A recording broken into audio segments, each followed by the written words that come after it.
They say that knowledge is light in the darkness. But what happens when that light burns too brightly and becomes a flame that blinds gods? In the heart of the warp, where reality folds like dying parchment and screams echo backward through time, a figure walks. A figure read not in shadow, but in the unbearable glare of too much truth.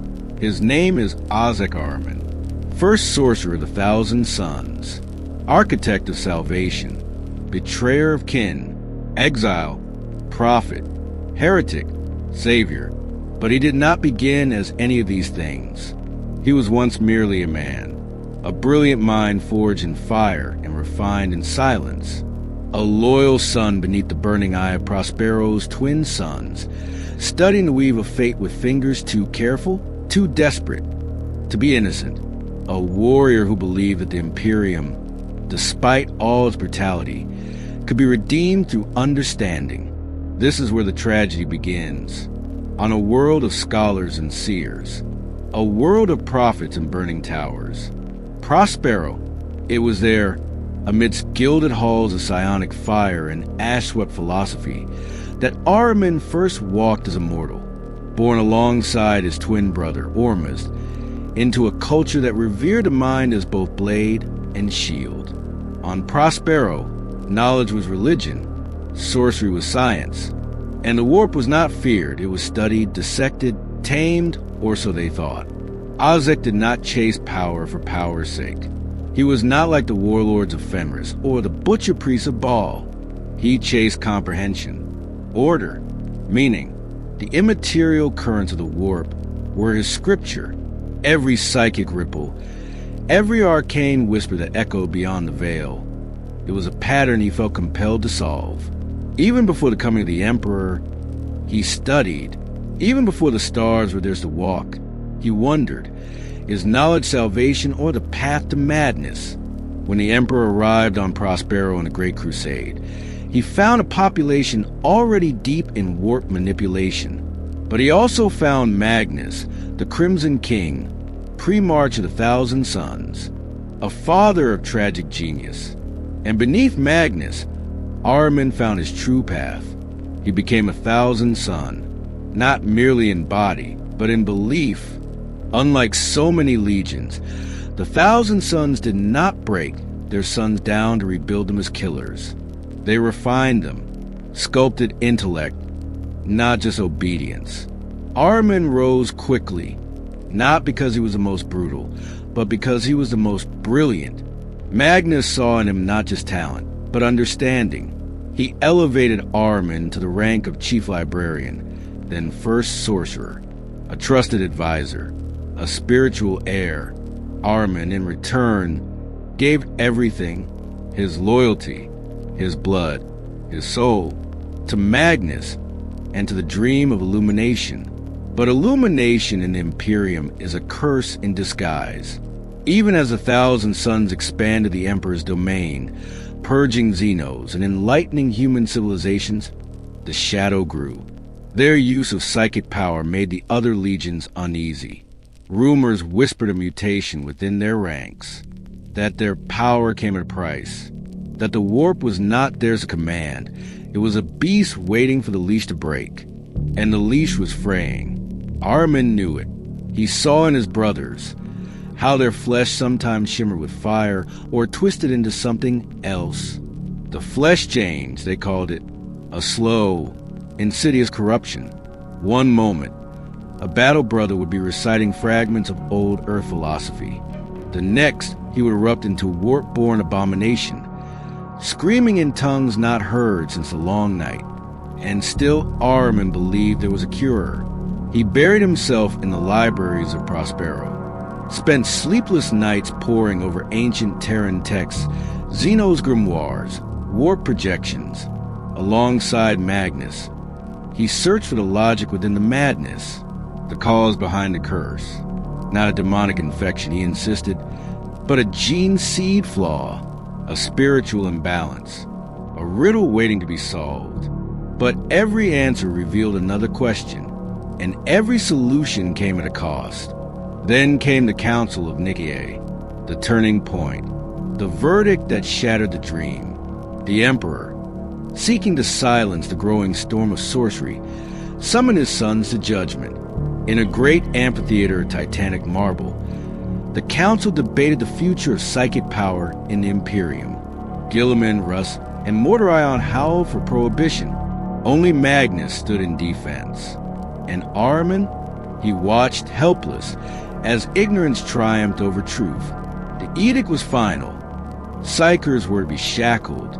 No librarious programs. No warp manipulation. No pursuit of the mysteries that defined 1,000 suns. To the rest of the Imperium, this was safety. To Ahriman, it was the beginning of the end.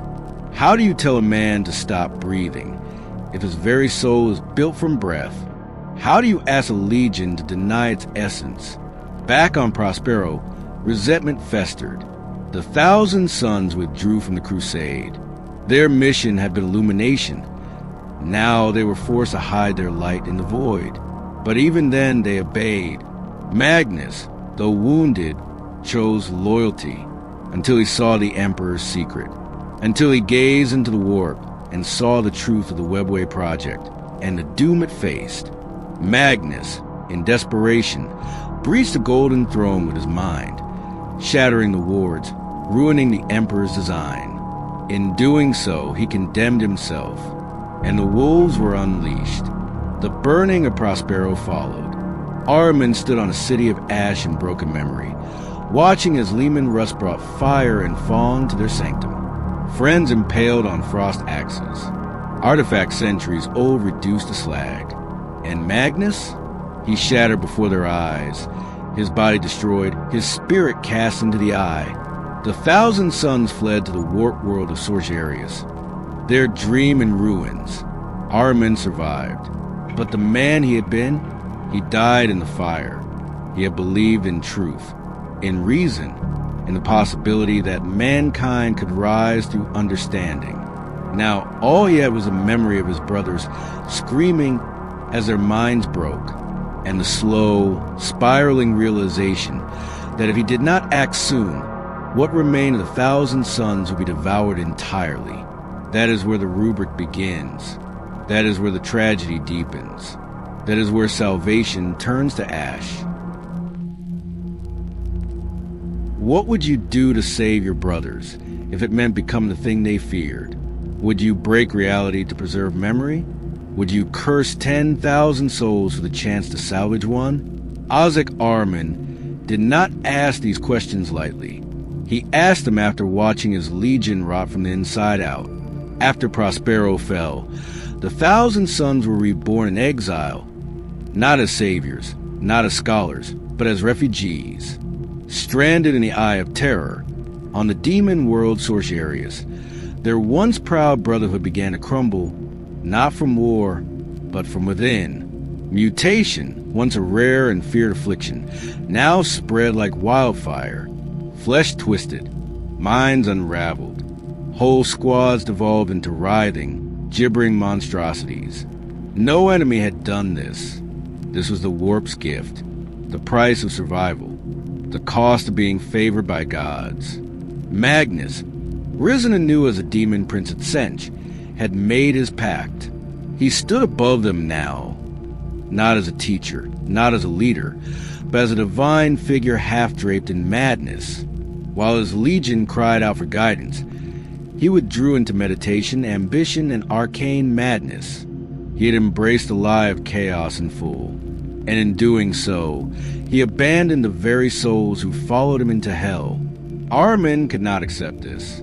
He watched his brother scream, watched veterans of 1,000 campaigns melt into pools of warp flesh, watched the minds of brilliant scholars blink out, consumed by the tides they once commanded.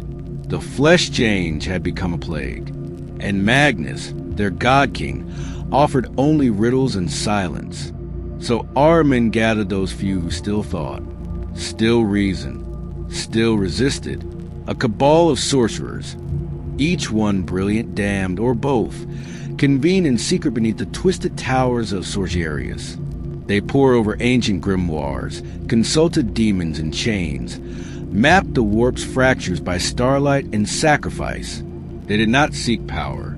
They sought order, a cure, a spell that could lock the soul in place, preserve it against corruption, seal the spirit inside the armor of the self.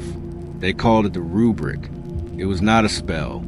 It was an event, a monumental act of will, etched across the skein of reality like a brand, a confluence of psychics and sorcery, bound not just by runes but by desperation, and Ahriman at the center, holding the pattern together with bleeding hands. He knew the risks. The warp is no tool. It is a predator, infinite and cunning. No spell ever lands where it was aimed. But Ahriman was not a novice. He had studied longer than most Imperial Psychers had lived.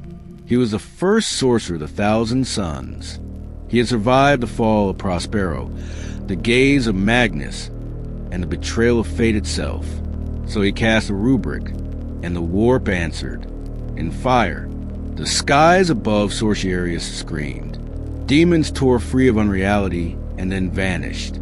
The ground itself became a circuit, pulsing with forbidden light. Across the ranks of the Thousand Suns, change erupted, then stilled. And when the smoke cleared, silence. At first, it seemed a miracle. The flesh change was halted. Those Thousand Suns who possessed strong psychic potential remained intact, more stable, more powerful, untouched by mutation. Their souls were anchored, their forms preserved. They stood like statues of wrath, minds sharpened to blades. But the rest, they did not scream. They did not fall. They simply stopped, their bodies calcified, their armor sealed tight. Inside their ornate ceramite shells, there was no flesh, only dust. Their souls had been scoured clean, their minds burned out like candles under a storm. What remained were husks, silent sentinels of ash and silence. No hunger, no pain, no corruption, no self. Ahriman stood among them, and for a long time he said nothing. He had succeeded. He had halted the mutation. He had saved the Legion, but in doing so, he had stripped the minds of thousands. Warriors who had once been brothers, philosophers, dreamers, artists, loyal sons of Prospero, now just empty armor, eternally obeying. Rubric, the name comes from the ritual, but it could just as easily be a curse. Magnus descended like judgment. He did not rage. He did not wail. He looked, and Ahriman knew in that moment that he had broken something far deeper than a spell. Magnus had sacrificed everything for his legion, his honor, his soul, his name. And Ahriman, in one brilliant, horrifying act, had rendered them hollow. The Rubric had saved them, and damned them. So Magnus did the only thing he could. He cast Ahriman out, banished from Sorcerer, stripped of all command, all rank, all title. He would walk the Eye of Terror as an exile, hunted by those he once led, feared by those who remembered, not as a traitor, but as a reminder, a living echo of the moment when the dream truly died. And yet, even then, even cast into the teeth of the warp, Ahriman did not repent, because he knew the Rubric had worked. Imperfectly, terribly, but it had worked. The Rubric could still march, still fight, still obey, and most importantly, they no longer changed. Their forms were static, their souls anchored, however faintly, within their armor. They could be reached, they could be rescued. The Rubric, for all its horror, was only the beginning. Ahriman now had proof it was possible to defy the warp, to stand against Tzeentch not by strength, but by understanding. But he would need more knowledge, more insight, more secrets. So he turned from Magnus, from the Legion, from the ashes of Prospero's last hope. He became a wanderer, a seeker, a heretic, even among heretics. And the galaxy would come to learn that exile is not the same as defeat. Because when a man has nothing left but the truth he clings to, That is when he becomes unstoppable. Exile in the Eye of Terror is not like exile anywhere else. It is not silence. It is not solitude. It is a kaleidoscope of torment. A storm of dreams, lies, and memories flayed raw. A place where time screams in reverse, and thought alone can summon demons. For most, it is annihilation. For Ahzek Ahriman, it was fuel. Stripped of his legion, his rank, his home, he drifted through the madness and did not break. He learned, observed, calculated every demon that lunged for his soul. He chained in wards of ink and flame every whispering horror. He dissected with the cold blade of logic.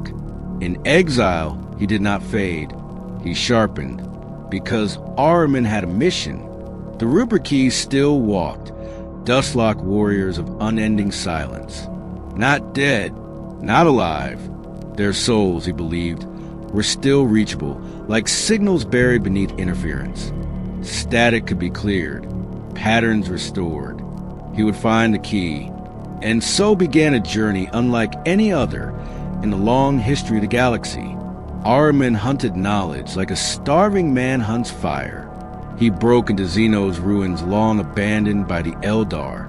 He cracked open the sealed tombs of long-forgotten psychers.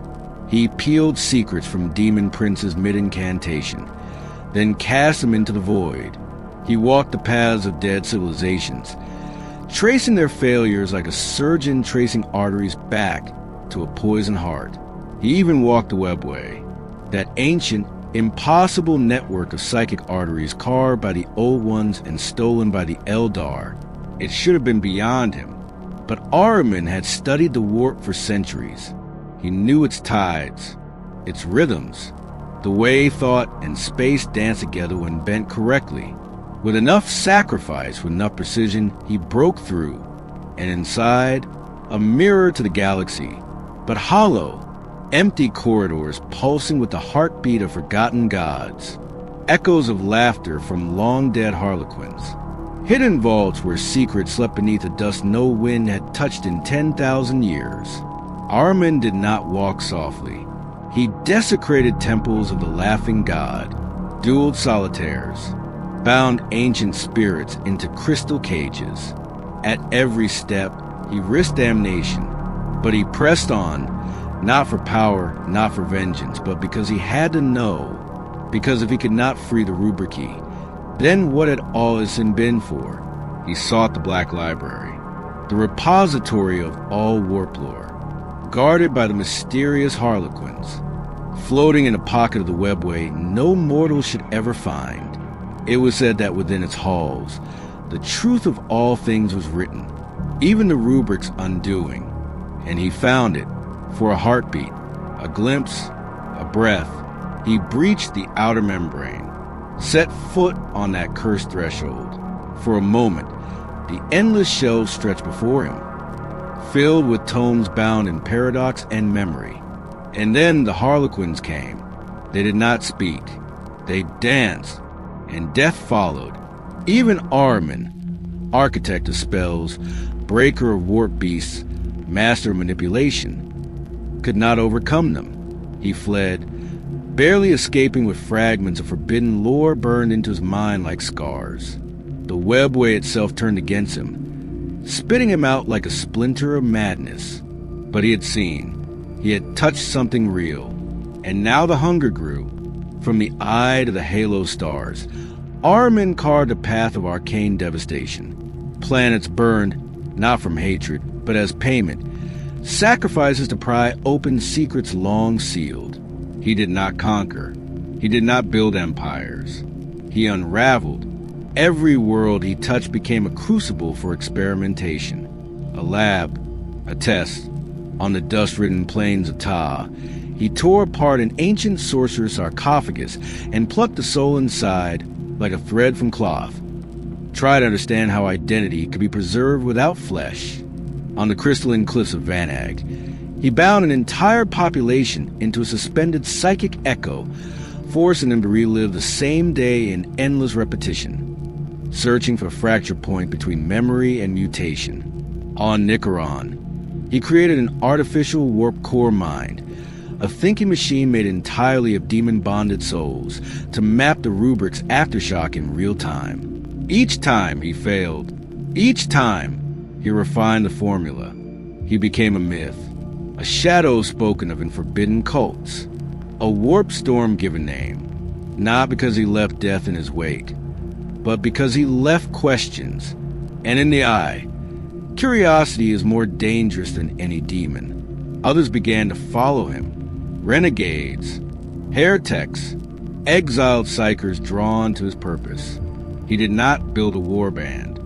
He did not offer loyalty, but they followed like moths to the glow of ancient truth. They called themselves the prodigal sons. Broken things, bound together not by belief, but by obsession. And Ahriman welcomed them, because obsession, he knew, was the engine of salvation. But obsession, too, has a cost. In time, he began to forget their names. The followers who died for his theories. The brothers who sacrificed themselves for experiments that unraveled within seconds. Even those who succeeded, who helped him take another step toward salvation. They were tools, pieces on a board. He never stopped loving the thousand sons. But the love became instrumental. The cause became the soul. And the soul, just a variable. He began to wonder if he could remake the Rubric, why not remake everything? Why limit salvation to those trapped in suits of ash and gold? Why not purge all weakness? Rewrite the Imperium. Rewrite the warp. Tear out the lie at the heart of creation and replace it. These thoughts were not voiced. Not at first. But the warp heard them. Tzeentch heard them. And smiled. Because nothing delights to change her ways more than a rebel too proud to see the chains he forges. Still, Ahriman pressed forward. There were victories. Moments of terrible clarity. He found a way to isolate warp-resonant souls in containment vessels. Proto-psychic cocoons capable of preserving individuality without mutation. He captured whispers of minds lost in Rubric. Shadows of thought that proved something still lingered inside the suits. In rare moments, he even coaxed a single word, a gesture, from the dust-bound warriors. They were still there, buried, silent, waiting. That was enough. It had to be enough. Because without that hope, everything he had done would collapse into horror. He tells himself that redemption is possible. He tells himself that the Rubric can be reversed.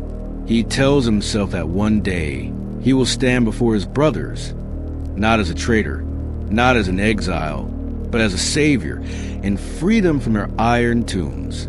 And maybe, just maybe, they will forgive him. But deep down, in the spaces between thought and certainty, something else whispers.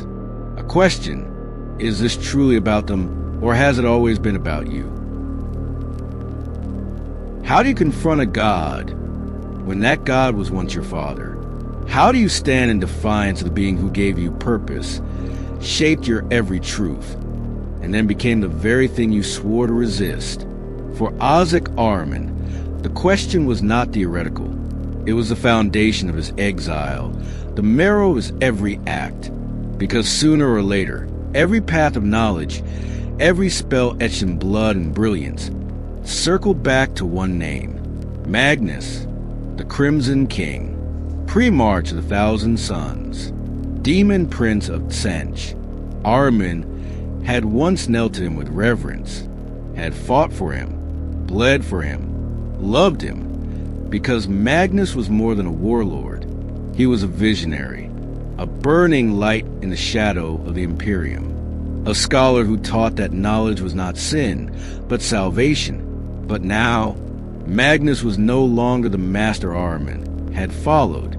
He was a creature of shifting form and shimmering deceit, his flesh a canvas of ever-changing truths, his eyes twin maelstrom of regret and supremacy. He sat upon a throne of thought on the planet of sorcery, adrift in his own apotheosis. He had become what they had once vowed to overcome. And Ahriman? He had become the contradiction Magnus could not suffer to exist. Their first confrontation after the rubric was not violent. It was worse. Magnus stood among the hollowed-out forms of the rubric key, his presence distorting space around him, reality bending in submission. He did not rage. He looked at Ahriman, looked through him, and saw not rebellion but failure. "You broke them," Magnus said, his voice not a sound but pressure behind the eyes. "I saved them," Ahriman replied. And in that moment, the fracture became a chasm, because neither was lying. Magnus saw the rubric key as mutilated children, stripped of their spark, hollowed out by pride. Ahriman saw them as preserved legacies, souls locked in stasis, not erased, but protected. Each believed they had done what love demanded, and each saw the other as the architect of ruin. So Magnus cast Ahriman out, not with thunder or blade, but with shame, with the weight of betrayal. He could have destroyed him, unmade him with a thought, but he did not, because part of Magnus remembered. Part of him still saw Ahriman as the brightest of his sons. That was his mistake. Years passed, then decades, then centuries. Their paths spiraled apart, only to cross again like blades drawn by fate.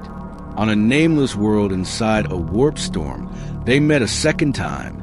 Ahriman had opened a gate into a sealed dimension, hoping to plunder its secrets. But the rift drew Magnus like a beacon, and he arrived in glory and horror, towering, radiant, magnificent. He tried again to reason with Ahriman, offered in return absolution, a seat at his side. "You seek to undo the rubric?" Magnus asked. "You cannot reverse what has already become myth." "I do not accept that," Ahriman said. "I do not accept you." The duel that followed never truly ended. They did not clash in fire and lightning alone. They dueled through reality itself, shifting probabilities, rewriting causality, speaking incantations that cracked the bones of time. Their fight was one of philosophy's given form. Power against purpose, vision against control. Magnus fought to maintain a future shaped by inevitability, his own elevation, his pact with Tzeentch, the inevitability of the warp's dominion. Ahriman fought to preserve choice, to prove that fate was a lie spoken by tyrants and gods. He lost, of course. How could he not? Magnus was a demon prince, a being of divine will, one whose every breath remade existence. But Ahriman escaped, not through cowardice, through clarity, because he understood what Magnus did not. Victory is not dominance, it is endurance, and Ahriman endures. Each encounter since has followed the same pattern. Magnus, radiant and shifting, trying to bring his errant son back in the fold, and Ahriman, relentless, refusing, not because of hatred, but because he remembers the man Magnus was, the ideal, the dream, the promise that knowledge could elevate humanity without binding it to monsters. That Magnus, the real Magnus, would have understood. And so Ahriman clings to that idea like a dying star. In truth, their conflict is not war. It is a grieving family screaming across the void of philosophy. Magnus believes he has transcended the shackles of mortality. Ahriman believes that transcendence without agency is just another form of slavery. And in the eye of terror, their struggle echoes like a curse at him. It's not always a duel. Sometimes it's a silence. On one occasion, Ahriman stood at the edge of a shattered moon, watching 1,000 Rubrici perform a ritual of preservation. He heard the wings of Magnus above him, felt the distortion of his presence. Neither spoke. The Rubrici stood between them, silent warriors, their fate the wedge that kept father and son apart. And then Magnus vanished. On another world, Magnus sent his demonic proxies to persuade Ahriman, to intimidate, cajole, threaten. They did not return, because Ahriman was not afraid. He had faced his father's wrath. survive his abandonment, and worst of all, he had lived with the consequences of his love. He had already lost everything. What more could be taken? And so the pattern continues. Magnus, elevated, maddened by the warp's endless patterns, seeks to bring Ahriman back. Perhaps to control him, perhaps to destroy him, perhaps just to understand him. And Ahriman, burdened by guilt, driven by reason, refuses. In truth, they are both alone. Two reflections of a dream long shattered. Two kings in exile, one who bent the knee to gods, and one who refused. And yet, there's tragedy in every encounter, not just because of what was lost, but because of what might still be saved. Because somewhere in the warp, the echo of Prospero still lingers. A place of light, of study, of kinship, before the fire. And though neither would admit it, both Ahriman and Magnus still reach for it. They just do it from opposite sides of the mirror.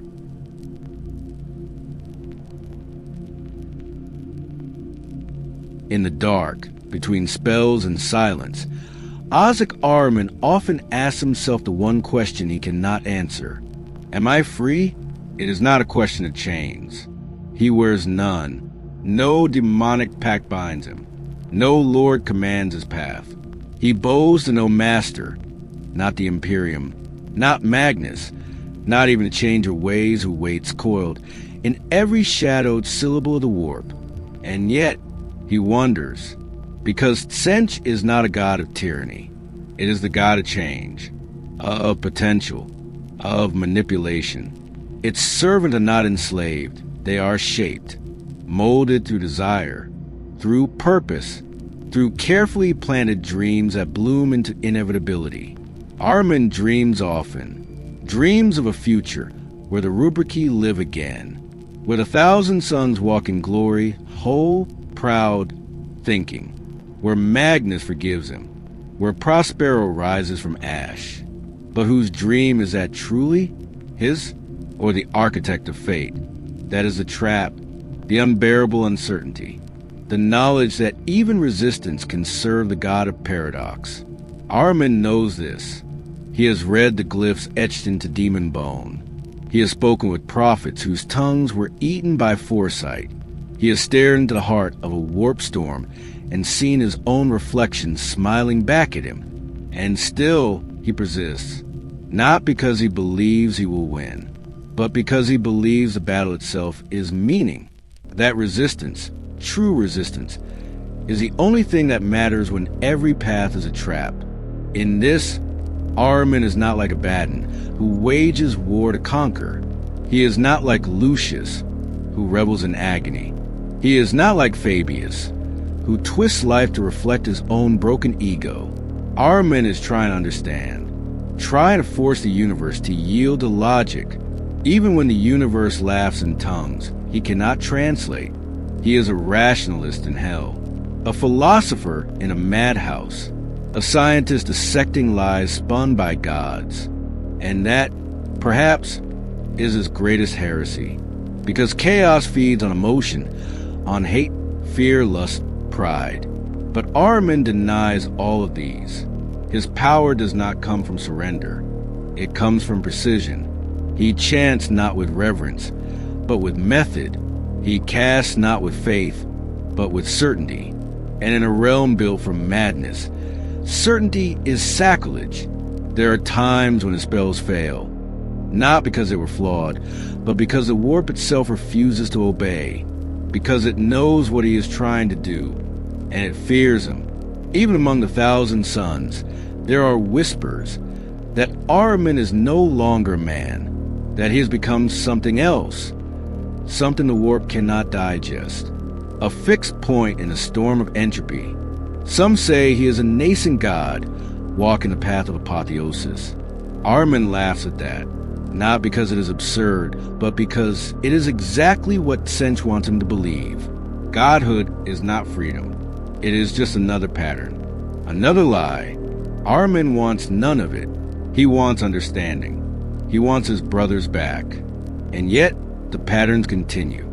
Every spell he casts reshapes fate. Every journey he takes seems foretold. Every enemy he faces says the same thing in the end. You are exactly where you were meant to be.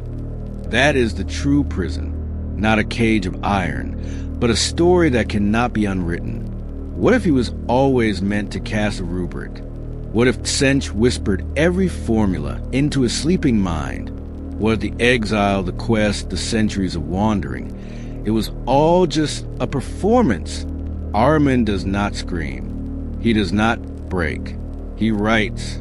He documents every failure, every partial success, every fluctuation of the rubric key's lingering soul signature, because documentation is control, order, a stake driven into the throat of chaos. But still at night, if such things can be said to exist in the eye, he sits alone. He remembers Orma's, his twin, lost to the flesh change before Prospero burned. He remembers the last words spoken by a rubric key who seemed for a moment to regain awareness. Brother? He remembers Magnus, aflame with betrayal, looking down at him not with rage, but disappointment. And he wonders, if he could do it all again, knowing how it would end, would he still cast a rubric? Would he still damn them to dust for the hope of salvation? Ahriman has never answered, because he does not know. And yet, he walks forward, each step a rebellion against inevitability, each breath a defiance of prophecy. He surrounds himself with those who do believe, those who whisper his name like scripture, who see in him the architect of a new cosmos. He does not encourage them, but he does not stop them either, because perhaps, just perhaps, there is something comforting in the illusion that he matters, that his choices mean something, that he is not just a pawn in a god's endless game. Ahriman knows the warp too well to believe in absolutes, but he believes in resistance. And in the end, maybe that's enough. Maybe that has to be enough. There are no voices, no breath, no heartbeat, only silence. But sometimes, when the warp storms are still and the psychic winds fall quiet, something stirs inside the armor. Not speech, not awareness, just a flicker, a pulse, a memory, a brotherhood long broken. Echoing in forgotten fragments, the rubric key do not think, they do not choose, they do not feel, but they remember a smell once, burning incense in the chambers of the heliacal spire, the weight of a tome in their armored hands, the cadence of a chant spoken in Old Prosperoan, the way Ahriman once paused just slightly before delivering a final line of instruction, his voice softer than needed, as if unsure of the words. They do not understand these echoes. They do not analyze, but they resonate. They move when he commands, fight when he points, stand when he weeps, and sometimes when he sleeps on lonely, drifting warships or within ritual circles drawn in his own blood. One of them will turn slightly, as if watching. They are dust and armor, but the soul is stubborn. And memory is more enduring than flesh. One, who once bore the name Aerith, stands beside Ahriman longer than the rest. Her armor is inscribed with fragments of Prosperoan philosophy, scratched not by chaos, but by her own gauntlet before the rubric. She has not moved of her own volition in 10,000 years. And yet, twice, Ahriman has seen her fingers twitch, not in battle. In silence, he has not spoken of it. Another Kentarch was a poet once. His verses still survive in scraps Ahriman keeps hidden, pages that smell of soot and old memory. And when warp tides wash over them, sometimes a hum rises from Kentarch's armor, barely audible, not speech, not song, but close. Where are they now? Are they graves? Are they prisons? Or are they seeds? Waiting, silent, patient. Ahriman dares to believe the latter, because if even one of them returns, if one voice speaks again, then all the horror was not for nothing. Then the fire meant something. He dreams of it. A day when one Rubric turns their helm, not by command but by will. When that voice returns, cracked and hollow but theirs, and they say one word, brother, not master, not sorcerer, brother. And on that day he knows he will fall to his knees. He will weep, not as a sorcerer, not as a warlord, as a man, because in the silence of dust, hope still lingers, and hope in the eye of terror is the rarest magic of all. In the deepest vault of his ship, sealed behind layers of psychic wards, sits a single scroll. He has never unrolled it. He does not need to, because he wrote it, with ink that only exists between realities, with sigils so complex they cannot be read without becoming them, with names that do not yet exist, but one day might. It is his final spell, not a weapon, not a cure, an end, to the rubric, to himself, to the entire arcane lattice of fate that he wove across time like a spider drowning in its own web. He created it long ago, after the fifth failure, to restore a soul, after the warp laughed in his face and Tzeentch whispered through his own reflection, "There is no salvation, only recursion." That day, he sat for 9 hours in absolute stillness.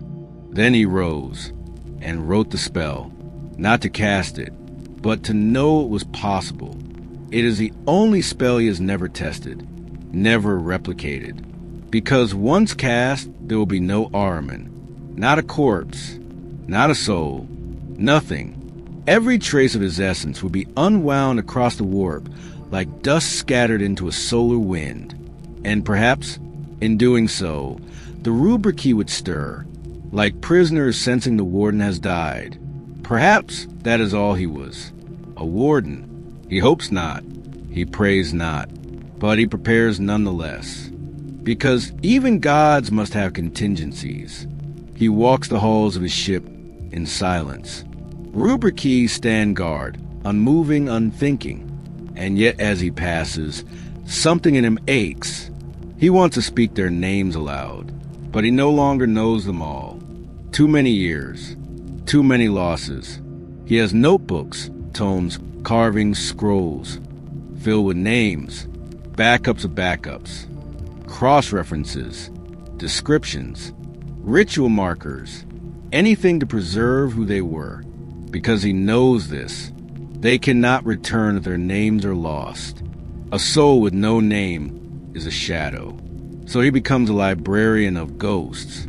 And still he walks. His mask never comes off now, not even in solitude. Some say he has no face left, that the warp took it, that what lies beneath the mask is fire or light or screaming dust. Ahriman never answers, because the truth is worse. Beneath the mask is a man who failed, a man who loved too deeply, thought too far, tried too hard, and lost everything. He dreams sometimes of Prospero, not the real one, the ideal. In his dreams, the towers rise straight, the spires gleam, and Magnus smiles not as a god, but as a teacher, as a father. In that dream, the 1,000 suns laugh, read, debate, live. In that dream, no one is dust, and in that dream, Ahriman is whole. But then the dream ends, and the silence returns. Still he walks, through fire, through failure, through fate itself, because someone has to. Someone has to carry the shame. Someone has to keep the names. Someone has to try, even if the gods laugh, even if his brothers never wake, even if it all ends in silence. Ahzek Ahriman walks still, because love, once broken, becomes duty, and duty endures.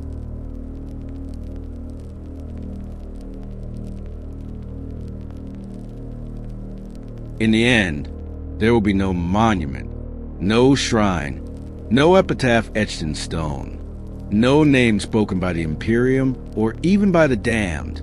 There will only be silence and a trail of dust winding through the stars.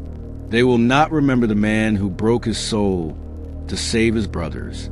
They will remember the sorcerer, the exile, the heretic, but not the son, not the boy from Prospero, who once walked sunlit spires and dreamed of curing a curse that should never have been his to bear. Ahzek Ahriman, a name that was once spoken with honor, now muttered with fear or reverence or both. But even now, even after millennia of wandering, of war, of whispers and ruin, he has not stopped, because it was never about vengeance, never about empire, never even about Magnus. It was about a promise carved in ash and sorrow the day Prospero fell. I will not let this be the end of us. He carries that oath still, not in banners or proclamations, but in the quiet rituals, the naming of the rubric key, the careful cataloging of souls lost to the rubric, the way he whispers their names in the dark, like prayers no God will answer. He has made peace with the fact that they may never awaken. He has not made peace with leaving them behind. Each one of them is a fragment of a dream he refuses to let die. And so he continues, through warp storms that sing in madness, through labyrinths of time where echoes of his own voice accuse him, through demon worlds and dying stars. Seeking, always seeking. Some say he's close, that he's found pieces, fractured remnants of thought preserved in psychic lattices, like insects caught in amber, that there are moments, brief and flickering, when a rubric key lifts its hand without being told, when a head turns not to obey, but to see. He never tells anyone what happens, but when it does, he does not speak. He only bows his head, and remembers Aerith, who once spoke of the stars like lovers, remembers Kentark, whose poems could silence a room of warriors, remembers Ormuz, his brother, whose laughter made the halls of the Heliacal spire tremble with joy. He remembers not, because it brings him peace. He remembers because someone must. The galaxy has moved on. The Imperium has forgotten Prospero. The wolves howl in ignorance. The thousand suns have fractured into war bands and cults, many lost to madness or worse. Even Magnus has changed. He no longer speaks of redemption. He has accepted his demonhood fully. He wears it like a crown. But Ahriman wears his shame like armor. He refuses to let go. He refuses to submit. Because in a galaxy where everything breaks, everything decays, everything is consumed by the hunger of gods and empires, he believes something must endure, even if it is just memory, even if it is just hope. Hope is not a weapon in the eye of terror. It is a disease, a flame that refuses to go out, even as it consumes the man who carries it. Ahriman is that flame, and he burns, sometimes in quiet moments, between spells, between battles, between stars. He speaks not to his rubric key, or to the warp, or to Magnus. He speaks to the Emperor, softly, almost reverently, not out of devotion, not anymore, but because there is no one else left to hear him. No one else who might understand what it means to watch everything you love become unrecognizable and still fight for it. There is no reply, only silence. But that silence, Ahriman has learned, is better than lies. He wonders sometimes if the Emperor knew, if he saw it all, the fall of Prospero, the rubric, the endless exile, and let it happen anyway, not out of cruelty, but because some stories must be told in blood and fire to be remembered. Ahriman's is such a story, and it is not over. One day he knows he will fail. He will cast the wrong spell, face the wrong demon, be betrayed by one who seemed loyal, or worse. He will finally find what he is looking for, and realize it was never his to fix. That would be the true death, not of body, but of purpose. But until that day comes, He walks, a lone figure draped in memory, trailed by silent warriors of ash and gold, a sorcerer damned by his own brilliance, a brother who never stopped believing, a man who burned his legion to save it, and has been paying the price ever since. He walks, and in the silence behind him, the dust remembers,